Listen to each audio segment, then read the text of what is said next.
Maria Rodriguez stepped off the bus at the military training facility, her heart pounding with a mixture of excitement and nervousness. At 22 years old, she had dreamed of this moment since childhood. The sprawling compound stretched before her, with its imposing buildings and perfectly manicured grounds where future soldiers would be forged.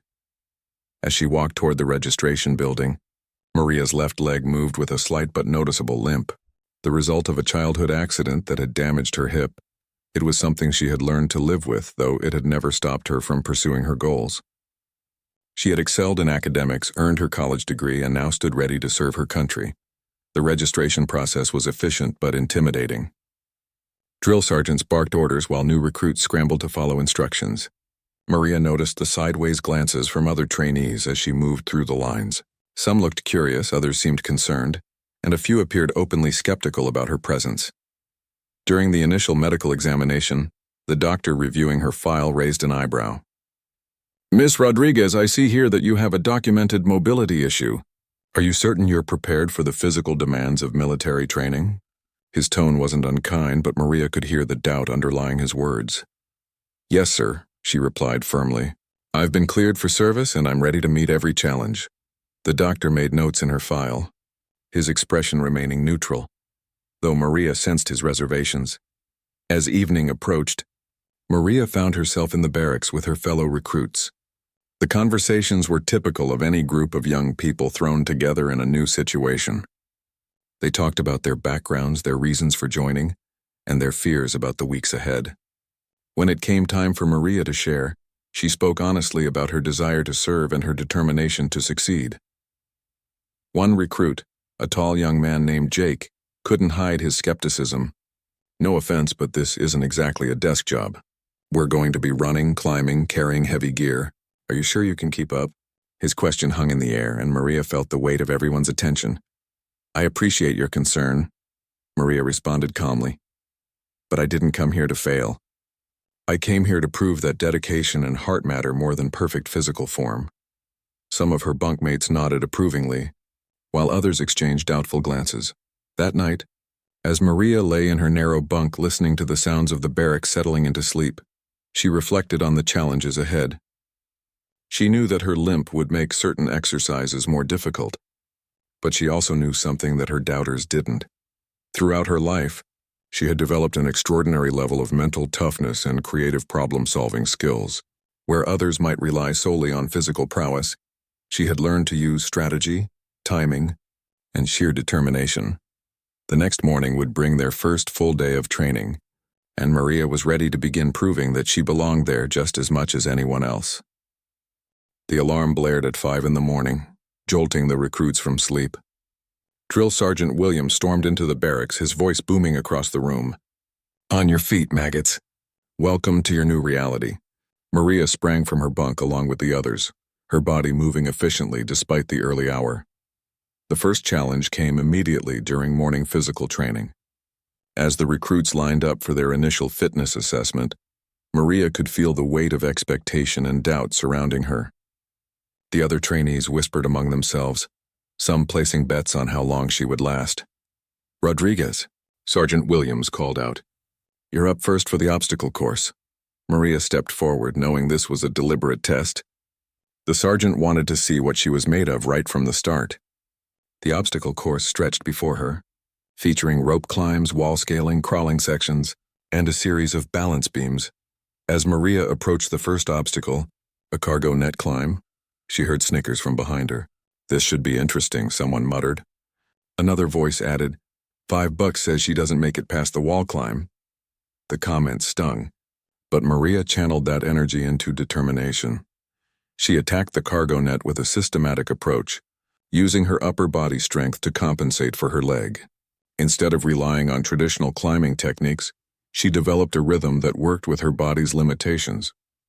While it took her slightly longer than a typical recruit might need, she completed the obstacle successfully.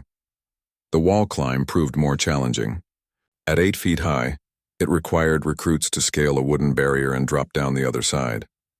Maria studied the wall carefully, noting handholds and foot positions that others might overlook. She approached it from a slight angle, using momentum and technique rather than brute force. Halfway up the wall, her left leg began to shake from the strain. The watching recruits noticed immediately. "Come on, Rodriguez," Jake called out, though whether he was encouraging or mocking wasn't clear. Maria gritted her teeth, adjusted her grip, and hauled herself over the top. The landing on the other side was harder on her hip than she'd anticipated, but she rolled with it and kept moving.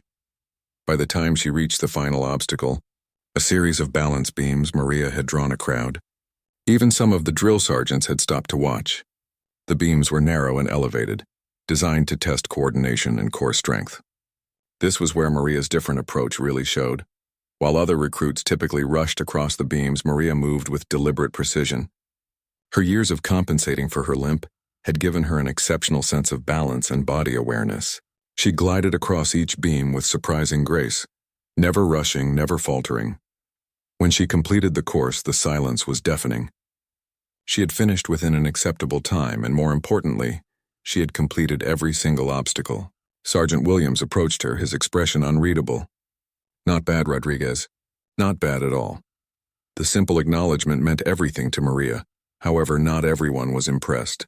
During lunch, the whispers continued. "She got lucky," one recruit insisted. "Wait until we get to the real challenges." Jake shook his head dismissively. "The sergeant's just being nice. When push comes to shove, she'll hold us all back." Maria overheard these conversations but chose not to respond. She knew that words wouldn't change minds. Only consistent performance would prove her worth. That afternoon brought weapons training, and Maria threw herself into learning every detail about firearm safety, maintenance, and marksmanship. As the day ended, Maria felt the satisfying ache of muscles well used and challenges met. She had survived her first full day of training, but she also understood that this was just the beginning. The real tests lay ahead, and the skepticism of her fellow recruits hadn't diminished. If anything, some seemed more determined to see her fail, as if her success somehow threatened their own sense of belonging. 3 weeks into training, the real challenges began to emerge. The physical demands intensified, but so did the psychological pressure. Maria found herself constantly under scrutiny, with every stumble or moment of fatigue magnified by her critics. The morning runs became particularly brutal, as the pace increased and the distances grew longer. During one especially demanding 5-mile run, Maria's hip began to seize up around the 3-mile mark. The pain shot through her leg with each step, and she could feel herself falling behind the main group. Jake and several others noticed immediately, slowing their pace to run alongside her with mock concern. "Need a break, Rodriguez?" Jake called out between breaths. "Maybe you should walk the rest of the way. No shame in knowing your limitations." His tone was condescending, designed to break her spirit rather than offer genuine help. Maria gritted her teeth and focused on her breathing technique. She had learned to manage pain through years of physical therapy and personal training. Instead of fighting against her body's limitations, she worked with them, adjusting her stride and pace to find a sustainable rhythm. "Thanks for the concern," she managed to say, "but I'll finish what I started." The group dynamics in the barracks became increasingly tense. While some recruits began to respect Maria's determination, others seemed threatened by her refusal to quit. A clique formed around Jake, consisting of recruits who believed that standards were being lowered to accommodate her presence. "This isn't a charity case," one of Jake's followers, Marcus, complained loudly during evening downtime. "We're supposed to be elite soldiers, not babysitters. Every time we have to slow down for her, it makes us all weaker." The comment was clearly intended for Maria to hear, though Marcus pretended to be speaking privately. The tension came to a head during a combat training exercise. Recruits were paired off for hand-to-hand combat drills, and Maria found herself matched against Sarah, an athletic recruit who had been openly skeptical about Maria's abilities. The drill was designed to test technique and mental toughness rather than pure strength, but the symbolic weight of the match wasn't lost on anyone. As they faced each other on the training mat, Sarah's confidence was evident. She was taller, stronger, and moved with the fluid grace of someone who had never questioned her physical capabilities. The other recruits gathered around, sensing that this moment would determine Maria's standing within the group. Sergeant Williams explained the rules. 3 rounds.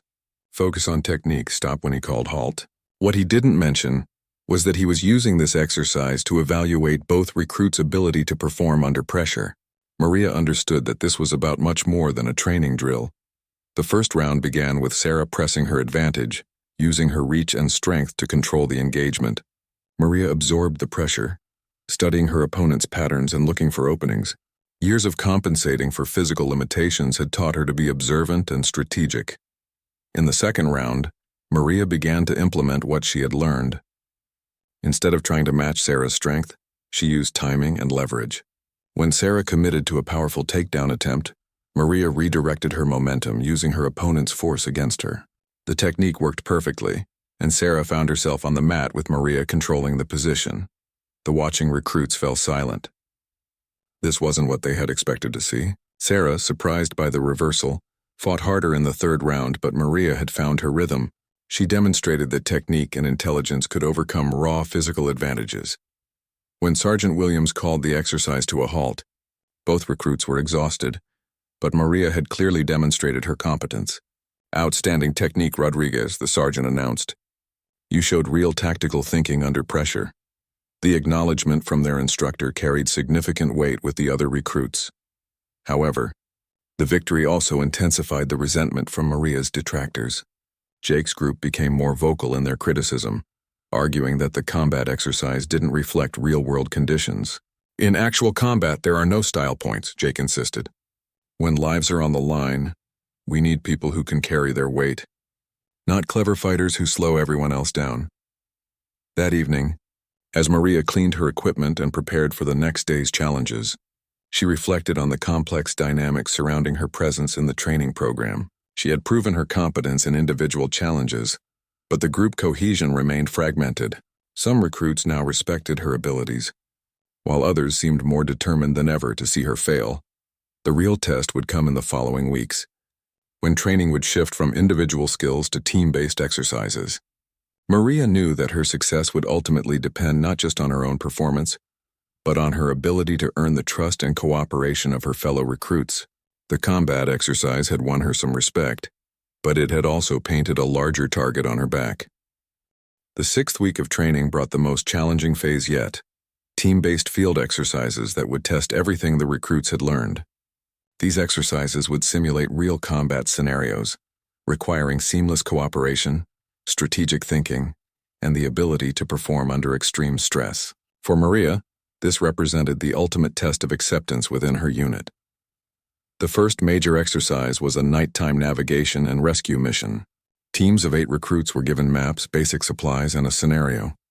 Locate and extract a wounded soldier from hostile territory within a 4-hour time limit. Maria found herself assigned to a team that included Jake and several of his supporters, along with a few recruits who had remained neutral in the ongoing tension. As team leader, Jake made his priorities clear from the start. "We're going to move fast and cover ground quickly," he announced while studying the map. "Anyone who can't keep up will jeopardize the entire mission." His eyes fixed on Maria as he spoke, the implication unmistakable. The team set out into the darkness, navigating through dense woods using compass headings and terrain features. The pace was deliberately punishing, designed to test Maria's endurance and force her to slow the group down. For the first hour, she managed to keep up despite the strain on her hip. However, as they approached the halfway point, disaster struck. Jake, focused more on maintaining his crushing pace than on careful navigation, led the team into a ravine that wasn't marked on their map. In the darkness and confusion, Marcus twisted his ankle severely on the rocky terrain. "I can't put weight on it," Marcus gasped, his face pale with pain. The injury was serious enough that he couldn't continue the mission. Jake's leadership was suddenly put to the test, and his strategy of speed over caution had backfired dramatically. Maria stepped forward without hesitation. "Let me look at that ankle," she said, kneeling beside Marcus. Her years of dealing with her own mobility issues had given her practical knowledge about injuries and pain management. She quickly assessed the damage and improvised a support bandage using materials from their field kit. "We need to get him out of here," said Emma, one of the neutral recruits, "but we can't carry him and complete the mission in time." The team faced an impossible choice: abandon the exercise to help their injured teammate, or leave him behind to continue the mission. Jake struggled with the decision, his previous confidence shaken. Maybe we should split up, he suggested uncertainly. Some of us continue the mission while others take Marcus back. Maria saw an opportunity to demonstrate leadership. There's another option, she said, pulling out the map and studying it by flashlight. If we take this route through the valley instead of over the ridge, it's longer but more gradual.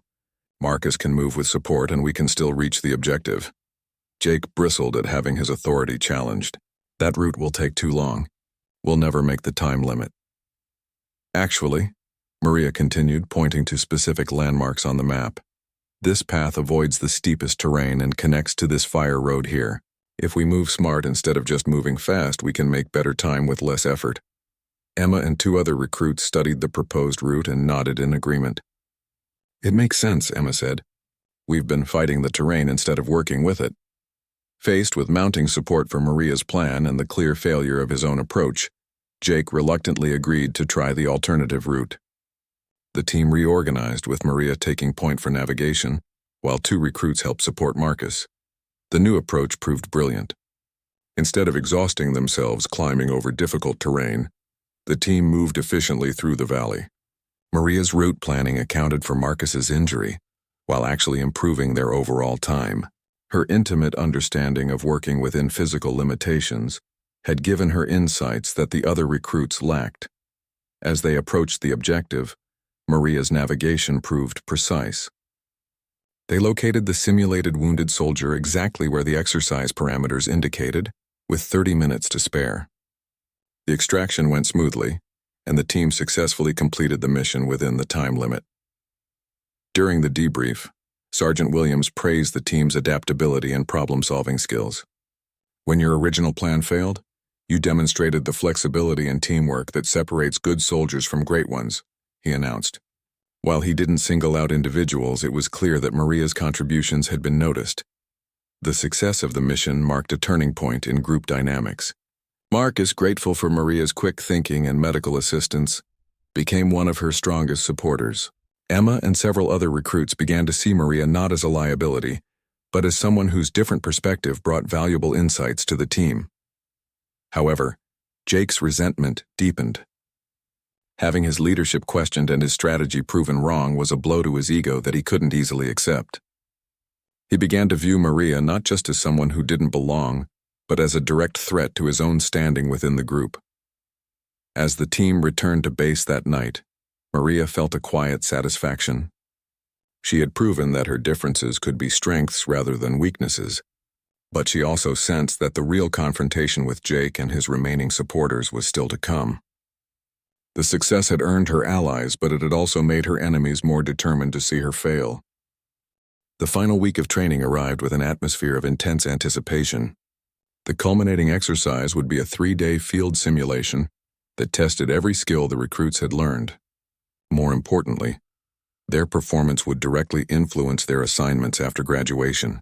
High performers would receive their preferred postings, while those who struggled might find themselves relegated to less desirable positions. Jake saw this as his opportunity for redemption and Maria's ultimate downfall. In the days leading up to the exercise, he worked to undermine her growing support within the unit. She got lucky on that last mission, he told anyone who would listen. When the pressure really gets intense, she'll crack. Mark my words. The exercise scenario was complex. The recruits would be divided into 2 opposing forces, with one team tasked with capturing and holding a strategic objective, while the other attempted to retake it. Maria found herself assigned to the attacking force, led by Jake, who had lobbied hard for the leadership position. On the first day, Jake's strategy was aggressive and direct. He planned a frontal assault on the defended position, relying on speed and overwhelming force. During the planning session, Maria raised concerns about the approach. The defenders will expect a direct attack, she pointed out, studying the terrain maps. We might have better success with a diversionary assault while a smaller team flanks around this ridge. Jake dismissed her suggestion immediately. We're not running a democracy here, Rodriguez. My plan is solid and we're sticking with it.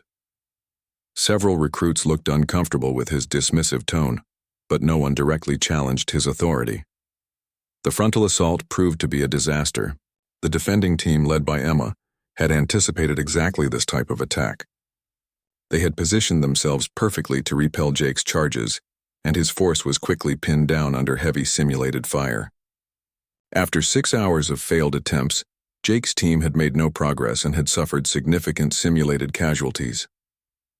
That evening, as the team regrouped in their temporary camp, frustration was evident.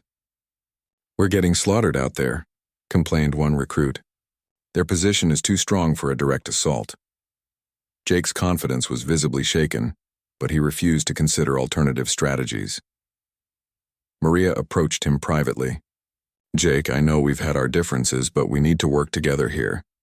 Let me show you what I was thinking about earlier." She spread out the map and began explaining her flanking strategy in detail. Key is to make them think we're still trying the frontal approach," she explained. "We send a small team to keep up harassment fire from the front, while the main force circles around through this dead ground here. It's a longer route, but it puts us in position to attack from their weak side." Jake studied the plan despite himself. The strategy was sound, and deep down he knew that his own approach wasn't working. However, accepting Maria's leadership felt like admitting defeat. "It's too risky," he said finally. "If the flanking team gets spotted, we'll be completely exposed." "Then we make sure they don't get spotted," Maria replied. "I volunteered to lead the flanking team personally. If it fails, the responsibility is mine." The offer put Jake in a difficult position. If he refused and continued to fail, his leadership would be completely undermined. If he accepted and Maria succeeded, it would prove that she had been right all along. After a long pause, he made his decision. "Fine," he said reluctantly, "but you take only 3 people with you. The rest of us will maintain pressure from the front." The next morning, Maria set out with her small team through the challenging terrain that would bring them around to the defenders' flank. The route required careful movement through rocky ground that would be particularly difficult for someone with mobility issues. Her team members, who had volunteered to join her, watched nervously as she navigated the treacherous path. What they witnessed over the next several hours changed their entire perception of Maria's abilities. Her experience with physical challenges had given her an almost supernatural awareness of terrain and movement. She found paths through the rocks that others would have missed, identified stable footing where the ground looked treacherous, and moved with a fluid efficiency that conserved energy. "How did you know that rock would hold our weight?" asked Peterson, one of her team members, after Maria had led them across a particularly challenging section. "Years of practice reading terrain," Maria replied simply. "When you can't rely on brute force, you learn to work smarter." The flanking maneuver took most of the day, but it succeeded perfectly. Maria's team reached the defender's position undetected, just as the simulated dawn attack was beginning from the front. Caught between 2 forces, Emma's defending team was quickly overwhelmed. The victory was decisive and complete. Jake's frontal team, which had been struggling for 2 days, suddenly found themselves advancing rapidly as the defenders were forced to abandon their positions. The exercise concluded with a clear victory for the attacking force. During the after-action review, the evaluating officers praised the tactical flexibility and leadership demonstrated by both teams. They specifically noted the successful flanking maneuver as an example of innovative thinking under pressure, while Jake received official credit as the overall team leader. Everyone understood who had really been responsible for the victory. The success marked a fundamental shift in how Maria was perceived by her fellow recruits. Even Jake's most loyal supporters began to acknowledge that she brought valuable skills to the team. More importantly, Maria had proven that her differences were not obstacles to overcome, but advantages that could benefit everyone. As the final day of the exercise concluded, Maria felt a deep sense of accomplishment. She had not only survived the training program, but had emerged as a respected leader within her unit. The girl who had been mocked for her limp just weeks earlier was now sought out for advice and strategy sessions. Graduation day arrived with crisp morning air and nervous energy filling the training compound. Families had gathered to watch their loved ones complete one of the most challenging programs in the military. Maria's parents sat in the stands, their faces beaming with pride as they watched their daughter stand tall among her fellow graduates. The transformation in group dynamics over the final weeks had been remarkable. What had begun as a fractured unit filled with doubt and resentment had evolved into a cohesive team that genuinely respected each other's contributions. Maria found herself surrounded by recruits who had once questioned her presence, but now sought her friendship and advice. During the pre-ceremony preparations, Jake approached Maria with an expression she had never seen from him before. His usual arrogance had been replaced by something that looked almost like humility. "Rodriguez," he said quietly, "I owe you an apology. A big one." Maria looked at him with surprise. Throughout the training program, Jake had remained her most vocal critic, even after her successes had won over most of the other recruits. "You don't owe me anything, Jake," she replied diplomatically. "Yes, I do," he insisted. "I spent weeks trying to prove that you didn't belong here, and all I really proved was that I was too stubborn to see what was right in front of me. You're not just a good soldier, you're a better leader than I am. That flanking strategy you came up with saved our entire exercise." The admission couldn't have been easy for him to make, and Maria appreciated the courage it had taken. "We all brought different strengths to the team," she said. "That's what made us successful in the end." Jake nodded but continued. "I want you to know that I've already talked to some of the others about what happened these past few weeks. We all learned something important about making assumptions based on appearances. I hope you can forgive me for being such an ass." The conversation was interrupted by Sergeant Williams calling for final formation. As the recruits lined up for the graduation ceremony, Maria reflected on the incredible journey she had completed. She had arrived at the training facility as an individual with a physical difference that many saw as a liability. She was graduating as a proven leader who had earned the respect of her peers and instructors. The ceremony itself was a formal affair, with speeches from senior officers and the presentation of certificates. When Maria's name was called, she walked across the stage with the same determined stride that had carried her through every challenge of the past 3 months. The applause from her fellow graduates was genuine and enthusiastic, but the real recognition came after the official ceremony, when the assignment announcements were made. These postings reflected not just completion of training, but the evaluations and recommendations from the instructors. High performers received prestigious assignments that would advance their careers, while others were given more routine postings. "Rodriguez, Maria," called the assignment officer. "You've been selected for the Advanced Leadership Development Program and assigned to the 82nd Airborne Division." The announcement was met with surprised murmurs from the crowd.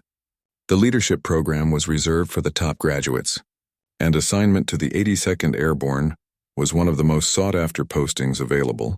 Emma, who had become one of Maria's closest friends during training, grabbed her in a congratulatory hug. "Advanced leadership? That's incredible. They only select 5 people per training cycle for that program." The significance wasn't lost on Maria.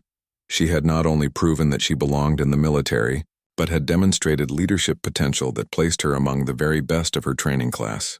The same instructors who had initially questioned her capabilities were now recommending her for advanced responsibility.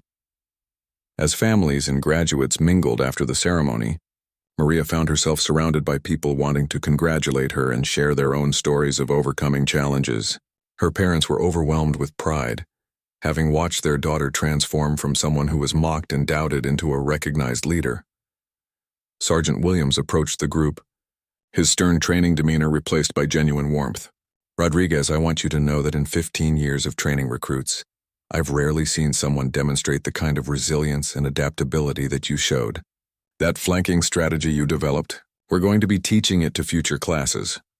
The comment meant more to Maria than any of the official recognition. She had not only succeeded within the system, but had contributed something valuable that would help future soldiers. Her different perspective and approach to problem solving had proven to be assets rather than obstacles. As the day wound down and families began to depart, Maria took a moment to stand alone on the training ground where she had first been mocked and doubted. The obstacle course that had seemed so daunting on her first day now looked manageable, almost familiar. She thought about all the people who had laughed at her limp during those early weeks of training. Some of those same people now called her a friend and sought her advice. Others had learned to respect abilities that didn't fit their narrow definitions of military competence. Most importantly, Maria had proven to herself that determination and intelligence could overcome any physical limitation. The young woman who walked off the training ground that day was fundamentally different from the nervous recruit who had arrived 3 months earlier. She carried herself with the confidence of someone who had been tested under fire and emerged victorious.